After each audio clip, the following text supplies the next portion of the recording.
आपकी माँ को आप अपनी सारी खुशियों के बारे में बता रहे हो, शादी के बाद अपने पति के साथ भी घूमने जा रहे हो, घर पे क्या हो रहा है ये सारी बातें बता रहे हो, लेकिन ये चीजें आपके लाइफ में एक नेगेटिव इम्पैक्ट जरूर डाल सकती है। हेलो दोस्तों, आज बात करेंगे गर्ल्स की रेड फ्लैग के बारे में। अतुल का जो केस था, इससे भी मैं आपको कहूंगी और साथ ही आप ये चीजें खुद नोटिस करना, अगर आप एक लड़की हो फिर भी नोटिस करना कि रिलेशनशिप में या फिर शादी में ना कुछ ऐसी रेड फ्लैग्स होती हैं जो सिर्फ और सिर्फ लड़की की मम्मी की वजह से होती है। जैसे कि अतुल के केस में भी था, उसमें क्या हुआ ना कि वो लड़की, अतुल ने ये बात बताई थी कि वो जो लड़की थी वो बहुत कम बोलती थी, तो उसे लगा, मतलब अरेंज मैरिज सेटअप था, तो उसे लगा लड़की तो बहुत कम बोलती है तो अच्छी होगी।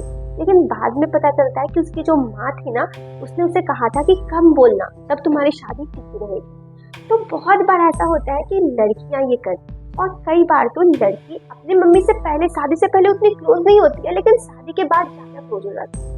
आपकी मम्मी से क्लोजनेस कोई बुरी बात नहीं है दोस्त, लेकिन अगर आप अपनी शादी के बाद सारी बातों को अपनी मम्मी को बोल रहे हो तो ये आपकी लाइफ में प्रॉब्लम हो सकती है। हाँ, आपने कुछ बातें हुई मम्मी से शेयर किया, लेकिन आप अपनी सारी बातों को बोल रहे हो, आपके घर पे क्या हुआ, कौन आया कौन नहीं, और बाद में यही चीजें प्रॉब्लम बनती। माँ बेटी की कभी बुराई नहीं चाहती, लेकिन माँ आपको कभी कभी ऐसे जरूर बोल सकती है कि नहीं ये चीजें सही नहीं है, क्योंकि उनके पॉइंट ऑफ व्यू से ये सही नहीं है। आपको ये समझना चाहिए हर चीज का सही और गलत होने का ना, कोई अगर मानो किसी की मदद भी करता है तो उसके पॉइंट ऑफ व्यू से, लेकिन वो इंसान सही है, तो सबके पॉइंट ऑफ व्यू से लोग अलग अलग तरह से सोचते हैं।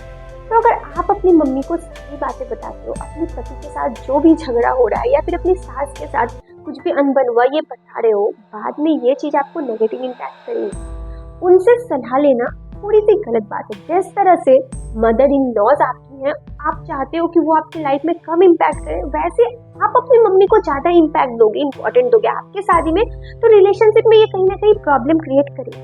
तो आपके लिए भी एक बाउंड्री होना चाहिए। आप अपनी मम्मी से सारी बात करो, लेकिन अपने पार्टनर की सारी बुराई तो कभी मत करो।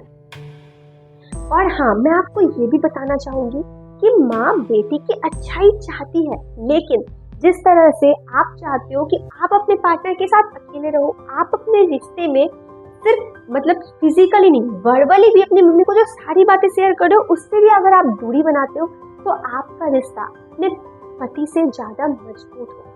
ये चीजें आप नोटिस करना, किसी भी फ्रेंड की आपकी जो अपनी मम्मी से ज्यादा बातें शेयर नहीं करती, जो सबसे ज्यादा इंपॉर्टेंट अपने पति को देती है ना, वो अक्सर रिलेशनशिप उनका ज्यादा स्ट्रॉन्ग चलता है।